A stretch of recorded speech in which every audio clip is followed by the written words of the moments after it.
87, 88, 89, 90, 91, 92, 93, 94, 95, 96, 97, 98, 99, 100. Ah, chest and delts. And now monkey stuff, monkey time.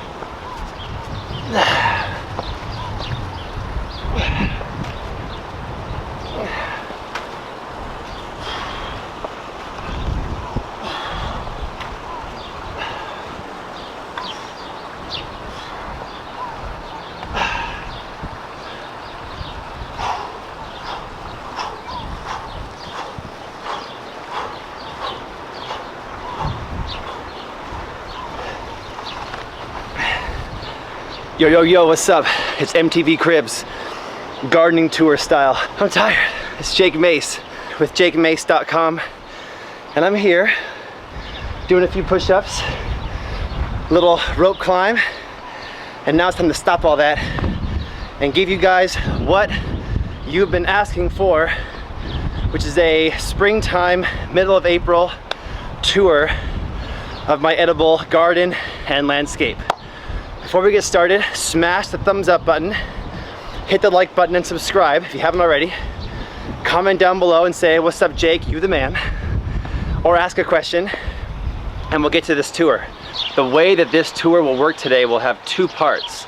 Part one is going to include all the edible trees that are planted in the ground on our property, and part two is going to include all the edible garden that's for the most part in raised beds on our property. So if you want part two, which is going to be the garden part, you can click here and get the garden part. If you're watching this and this is part two and you want part one, the trees part, you can click right here and get the trees part. I'll have it labeled the exact same title, but at the end it will say garden or it will say trees. And if you want to see me make a delicious juice and smoothie that I'm going to drink right in front of you out of my garden today, then click on this button and go to my Vegan Athlete YouTube channel and subscribe. We have over 3,000 subscribers now on the Vegan Athlete channel. It's mostly gardening stuff and vegan food. So head over to the youtube.com/veganathlete YouTube channel and check it out. And I wanted to start you guys in the backyard and show you the different zones of edible garden we have. The over 120 different kinds of edible trees that we have planted in the last 4 years. Show you the pond and my living refrigerator over there, which is my main garden. What I'm also going to show you in this video is what is working, what's not working in terms of trees and plants in my garden. I'm also going to try to give you guys the names of the people or nurseries that I purchased the trees or plants from and the soil from. When you're watching this video, take notes, and this will hopefully give you guys some connections that you need to get a garden like this started at your own house. I really think we all should be growing our own food, and if we're gonna have a landscape and we're gonna have plants, we all gotta eat. We might as well make those plants edible or medicinal in some way or another, and then have a separate nonprofit that actually picks the plants and picks the fruit and gives them to the people. My goal is going to be from this point on to make this a quick tour because my wife Pamela is holding the camera. There's like 3 times more garden than there's ever been before. And if you want to see my previous tours of my garden, you can click here, or you can click here, or you can click right here and check out different tours from different years. This is our 4th year at our property, and before it was what it is now, it was just a clay lot full of a bunch of bougainvillea bushes, and you can't eat or do anything with bougainvillea bushes. Okay, so follow me and we'll go inside the main garden center.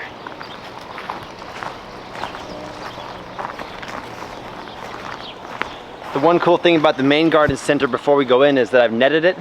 So the whole thing is enclosed in a net so that no birds can get in. And that way there's no pesky birds coming in there and eating my stuff. And we are about to put a door on there, so excuse my project here at this door. When you come in, we got these 2 trellises here, and I designed this pergola to be like the one that John Kohler has in San Francisco on the growingyourgreens.com YouTube channel. Go to growingyourgreens.com.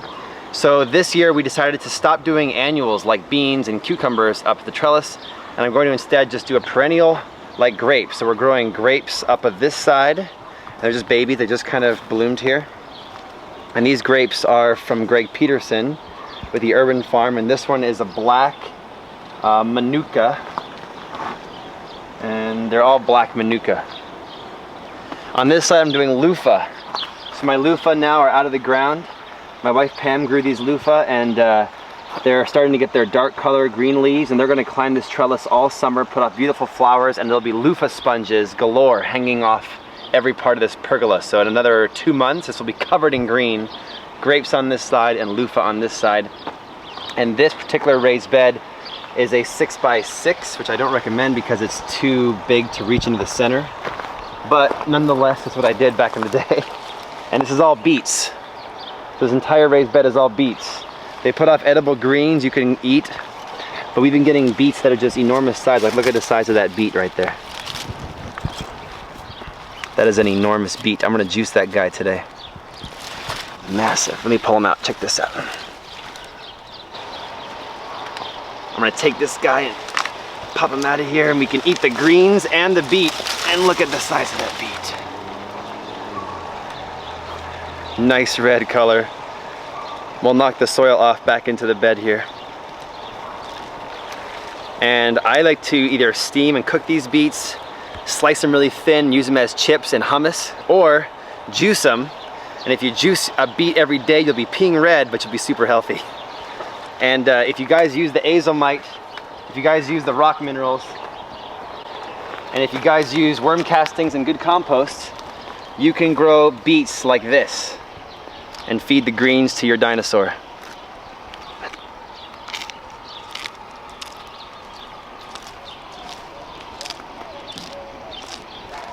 And there's beets like that all inside here. So there's 2 different varieties, Detroit red beet and a different kind that I forgot about. I forgot the name. In this raised bed we've got some baby tomato plants from Suzanne Velarde with VelardeGardens.com growing. Go to VelardeGardens.com and you can see where she's going to be to sell her plant starts. They're really fantastic. And these tomatoes are all from her. This is the mother tree collards, or tree kale plants. And they're approaching 10 feet tall, because I'm 6 feet tall and I'm way down here. I'm like 6'1", almost 6'2", and these guys are way taller than me. And the leaves are incredible. They rarely ever get hit by aphids. They are, you know, really generous growers. Like, look at this one. This branch kind of is bending down from the mother plant, arcing back up again and making a whole new plant. So I propagated about half a dozen babies off this guy. And what you do is you take on the stalk here, like see right here, we had them staked so they won't fall over. Got a little pup right there. You can snap that pup off and then plant that, and in about 1 season, maybe about a half a year, you'll go from that little tiny pup to one of these. So these were the babies. These used to be little pups, and these are the babies that I planted, and now they're getting to be adults themselves. And so we have, sometimes we don't eat them fast enough and they go bad like that, but that gets given to the chickens, the rabbit, or the tortoise, who is somewhere around here. We'll give this to him later. Tree collards, or tree kale, are, I think, what everybody should be growing in the Phoenix area, because it takes the cold, takes the heat, doesn't go to seed very quickly. And we've had these guys, these mother plants, in the ground for nearly 2.5 years, and they're still producing lots and lots of greens for us. This bed, if you notice, it's in the shade most of the day. It gets morning sun, but then these big native trees, the mesquite and the acacia willow, shade it all throughout the day. And so we have a bunch of herbs in here. We have about half a dozen different kinds of mint, like spearmint, chocolate mint, pineapple mint, lime mint, apple mint, mentha, the best mint. We got the bronze fennel, and I've heard that the bronze fennel can actually be grown as a perennial. That's what we're trying to do. So it has a really nice looking fennel bottom. They come out, and when they come out, they look all bronze color, kind of like they're rusted. And they taste like licorice. They have a really nice licoricey taste. Looks kind of like dill, but it's not. It's a fennel bush. Over here, I planted these guys in the winter, and they overwintered, so they survived the cold of the winter. And now they're in a nice looking bush. Look at that. There's one here, and there's another one here. And this is the stevia, or the stevia. This is the sweet herb you put in your iced tea when you want a natural 0-calorie iced tea. So if you eat one of these leaves, like this, it tastes like sugar. I wouldn't say it tastes like sugar. I would say it tastes sweet, like super sweet, but it has like a little bit of a unique aftertaste. Then we have this bed over here, which is full of carrots, and I'll flash the name of these carrots across the screen. It starts with a P. I forgot the name, but I got it written down. And these carrots are really fantastic because they're putting out their flowers. Look at that. For the first time, that's what a carrot flower looks like. And so we'll get some seeds that we can replant. And what we'll do is I'll show you what these guys look like. I pulled a carrot out of here the other day that was so humongous. Even the Azomite company retweeted it. And let's see what I can find in here. This is a really nice raised bed full of rock dust, compost, worm castings, and these are a circular carrot. They look really cool. So we've been juicing these guys like crazy, and we give the greens to our animals. So this bed is all carrots. In the herb bed, I've also got some greens growing with the herbs, companion planting. This is some like decorative cabbage from Suzanne Velarde. We got some romaine, or this is the Laos lettuce here. We got some dillweed that's still growing here, and a nice collard green plant that's growing over here and putting off some nice leaves. So we've used a little bit of companion planting here to grow a nice herb bed. Next to the tree collards, the 10-foot tall tree collards, they're so massive. We got some strawberries planted here. I've been eating the strawberries every day and sharing them when I can. And then we've got right here, we got some greens surrounding the perimeter of this raised bed amongst the tomatoes that are just starting out. This raised bed, if you guys follow my Vegan Athlete YouTube channel, you'll see when I planted the ashwagandha, and I planted 50 ashwagandha plants, 25 of them in the living wall, 25 of them here. The living wall ones died, but these ones did not. They actually look pretty good, and they're coming back as it gets warmer. And throughout the ashwagandha, which is an herb that you eat the root. Ashwagandha is like an Indian ginseng. You can eat the root for calm brain, but strength of body. And this is a speckled trout lettuce and a red romaine. And these are growing volunteers throughout the ashwagandha. It's kind of cool. They're kind of growing together, and we have a lot of mulch on top to keep the moisture in the soil. Over here in the amoeba, we got a bunch of watermelon. So this is all watermelon that I planted multiple seeds in each part. So what I do is, as the watermelon grows up like this, you go through and you pick which one looks the best.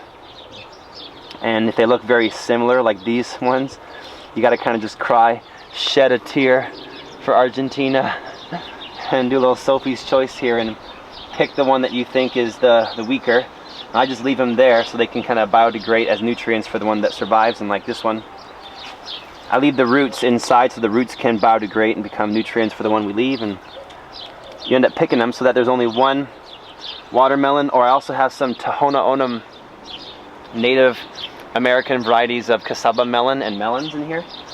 So we can go through and kind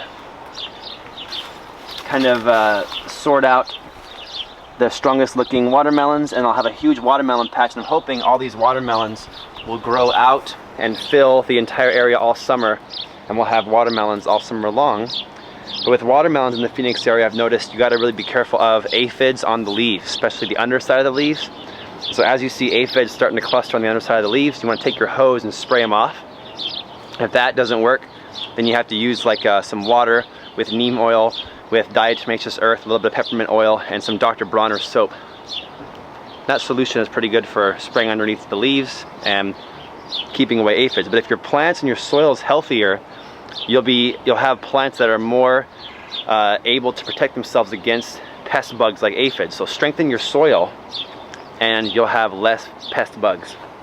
Over here we have another bed of carrots, and this particular carrot bed, I planted all these carrots in the fall. And we've got some purple carrots inside here that are nice purple color. If you break them open, they're orange on the inside. So that's cool. And then over here, we have the standard carrots, which standard orange carrots here. So we have circular, purple, and standard. And those are the kind of carrots that I eat in my diet, so way more nutritious than you would get in the store. And just what's also cool about it is different varieties than you would get in the store, and different varieties will have different nutrients. So I just kind of brush the dirt off and then eat that guy. This plant is a dill plant. It's a dill weed. It's gone to seed. So you can see, I didn't even grow this guy. He volunteered on his own from the previous season. And look, all these seeds on there. That's the flower. Each one of those is a seed. So if you were to shake it like that, I just shook like 20 seeds into the raised bed. So I'll have dill here next year too. Over here, we got some leeks. Some leeks that are looking really beautiful. That we'll probably put in a stew or a soup coming up. And these leeks have been planted since the fall. I got a watermelon plant coming up right here. And this is sweet potatoes that I planted the previous year that came up back up on their own. So these sweet potatoes are starting to take over, and we had some nice sweet potatoes last fall. This is the kale bed. We have some curly kale, some dinosaur kale, also called the lacticino kale. And just, I like how the curly kale makes me feel good. It looks like a cloud of kale, like a billowy cloud of kale. And very few aphids, almost zero aphids on my kale this year. Really good stuff. And this is the purple tree kale, or tree collards. When the leaves get like that, a little overripe, I give them to the tortoise or the rabbit or the chickens. And we eat these ones that are nice looking. In my opinion, the purple tree collards or purple tree kale tastes a little better than the green one, but they both taste good. But the purple one tastes a little more palatable, but this one's gone to seed. So I'm gonna plant these seeds and see what happens, see if this tree kale can actually grow from seed, which I've heard it can't, but I'm gonna try it anyways. Behind you guys is what I do when I let my lettuces go to bolt. So we keep harvesting the lettuce from the plant, like this. It's the speckled trout lettuce. And you guys can just go like this, you guys can eat it this way, just pop it in. And let it go to bolt at the same time, and then all these seeds fall into the soil and grow new lettuce next fall. So we'll harvest all these greens before they go bad. And then I sprinkled chamomile. I took like 5 packets of chamomile flowers and threw the chamomile everywhere in the garden. And now look at behind there, I have chamomile flowers popping up, look like nice little daisies. So we can make a fresh tea from that. And fresh chamomile that you pick and then take those flowers and put them in your teapot and drink the tea is way stronger, will knock you out. Way stronger than the bagged chamomile you get in the store. So we got some nice bok choy here, and this lettuce is so good. It's like, I don't know what it's called. It came up on its own, and then actually this plant was from Suzanne Velarde, but elsewhere in the garden it came up on its own, and I forget what it's called, but it's really good.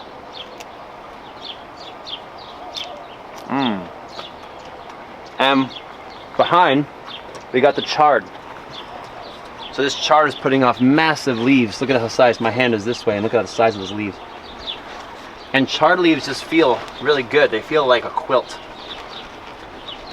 And the cool thing about chard is that, look at that leaf, it's so huge.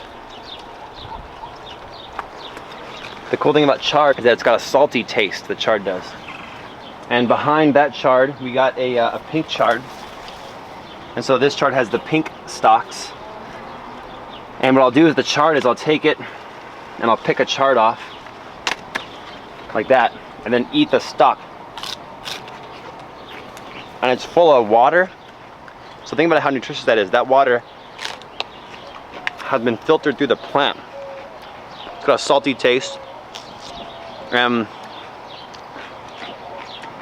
go juice the rest in my juicer.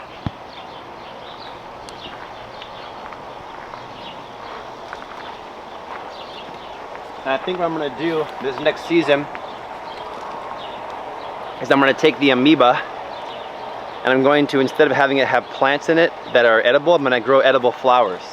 So this raised bed I grew a bunch of edible flowers, like a borage plant, some bee balm. These are cornflowers you saw earlier. This is the pink variety of cornflower. Look at that one. So think about how good that is. You just take some pink flowers, you take some blue flowers, and then look at all those colors, and that's going to go inside my bloodstream, and that's going to become my blood. And so when I punch you in the chest, Kung Fu style, you're actually being punched by the flower fist. The Hua fist, made up by flowers and chard. So we got some different chrysanthemums, which have edible greens, cornflowers, and over here you can see we have the cauliflower. I'll show you from the outside. You can see Leo eating the lettuce there, eating the kale. He takes eating greens very seriously.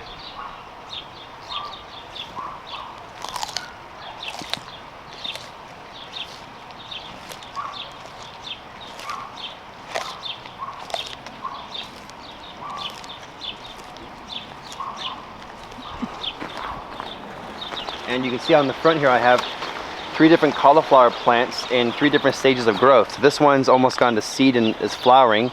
We'll let the seeds be created and we'll harvest the seeds. We'll eat the greens. This one I'm going to eat probably tonight. I'm going to eat this cauliflower tonight because it just tastes so good. See that? Cauliflower, pick it right from the garden. It's just like the best cauliflower ever. And this one is just starting to grow to seed. So it's cool to let the plant fully mature and eat it. So I just picked that beet and then washed them off. So now you guys can see the washed off version of that beet. It's pretty humongous, like an ecosystem in its own right. Oh. So I got some carrots, got some tree kale, got some chard, and I got my beet. Let's go check out what's over here.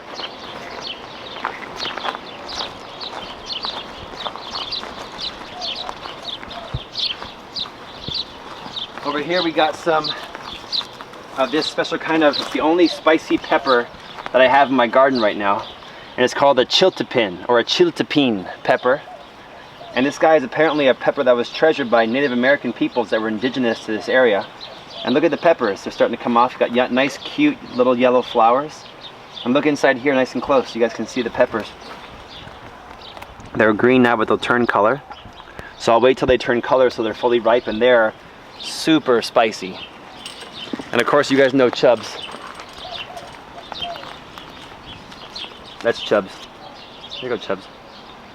And then over here we got the dragon fruit.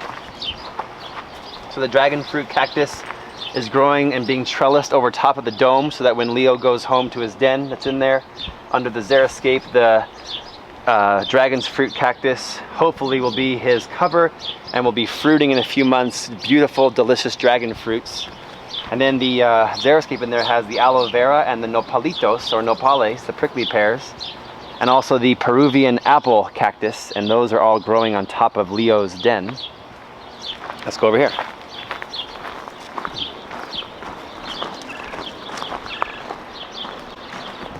I'm gonna put these veggies down. We'll come back to them in a second. I wanna show you guys the front yard garden. Let's go.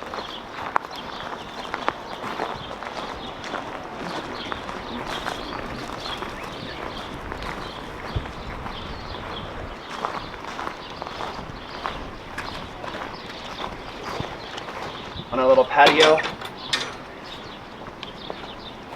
After you. I'm really proud of this section of the front yard garden. Just walk it with me really quick. Look at the stuff growing. So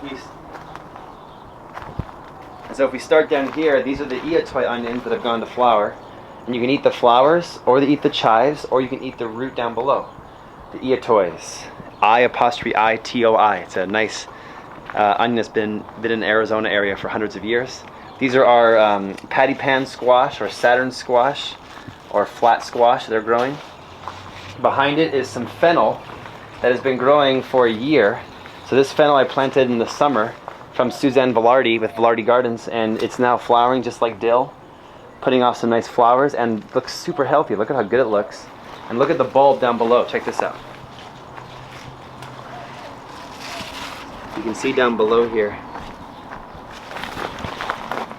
the fennel bulbs down there. See them? All white, nice looking. Over in this raised bed over here, we've got all of Suzanne Velarde's tomatoes, I did an experiment this year. I put only 4 different tomato plants in this raised bed. This is 1, 2, 3, 4, and they're each planted about 2 square feet apart. And these are some of the tomatoes coming off. They're green right now, but they're starting to grow pretty nicely. There's some Cherokee purple, indigo rose, cream sausage, yellow pear cherry tomato, and probably about a dozen different kinds of tomatoes. I'm not a tomato connoisseur. I just plant heirloom varieties from rareseeds.com, and Suzanne Velarde also gets in amazing varieties of tomatoes, so I just default to her judgment and get whatever she's growing at the time. But in this raised bed I have 16 tomatoes growing in this raised bed. So I got zucchini plants in the front, which I've already begun to put up their zucchinis. You guys can see right here, zucchini and zucchini, little guys. So I'm gonna have some massive zucchinis in this bed, and I have these tomatoes 16, only 1 square foot apart, and they're doing great. They're actually larger than the ones that are in the 2 square foot section. So people always have a bet of like, who's right? How far apart to plant your tomatoes? Well, there's 2 square feet, and there's 1 square foot, and I think the 1 square foot is kicking ass this year and taking names. So these are looking really good. We just got clusters and clusters. Look at this cluster of tomatoes. I think that's the indigo rose with the little 2-tone color there. And looking really healthy. So we have tons of tomatoes growing. I haven't seen one green hornworm yet, but I know that they're coming. And then if you want to look at back here, this is the tree collards that are also the babies of the mother plants you saw in the back. There's some cilantro growing up. And the cilantro looks good still because it is using the shade of the tree collards. And look at the size of some of the leaves. Watch this. I'm going to impress you guys. Ready to be impressed? Watch this. These are the size of the, when you put azomite in your soil and you put worm castings and compost and you grow like John Kohler grows, which is to build the soil naturally with no fertilizers, you get tree collards and tree kale plants like this. How big is that compared to my head? I'm a big guy. I mean, I'm 190 pounds. And that's huge, man. So, I mean, we juice just one of these guys and it gives so much chlorophyll and nutrients to our bodies. So my eyes, my ears, my skin, my nose, my kidneys, my organ, my prostate, my skin, my muscles are fueled by this kind of kale and these kind of carrots. So these tree collards looking really good. And they're starting to grow up toward the light now. 2 days ago I woke up and this one was lying on its side. He fell into the tomatoes. I had to stake him and he did fine. I got a pepper plant in here with the passion fruit. This is a pepper plant. It's a banana pepper. And he's in his 2nd year, so look how big he is, looking really good. Trying to grow to the light. And the last part of the garden over here. What we got here on the carport, which will hopefully one day be a garage, but right now it's a carport, we got the grapevines growing up the trellises. We usually grew Christmas lima beans up these guys, so there's the remnants of the Christmas lima beans from last year. And they grew nice looking lima beans, looked like that. And they're really good. You can cook them up, soak them, and then cook them. And they've been growing down, so like they've been growing again. So look at this. I have volunteer Christmas lima beans from last year growing with the grapevine. So this is grapevine, this is lima bean. And they're growing again without me even doing anything. I only water these guys like maybe once a week, if that. And then over here I got the Joraform composter, which we can we take all of our kitchen scraps and come out here on the carport and put all the food scraps in the Joraform. My wife likes it here because it's more accessible from the kitchen. And you just lift it up and that's the soil on the inside and it's pretty warm in there. Oh, it's really warm in there.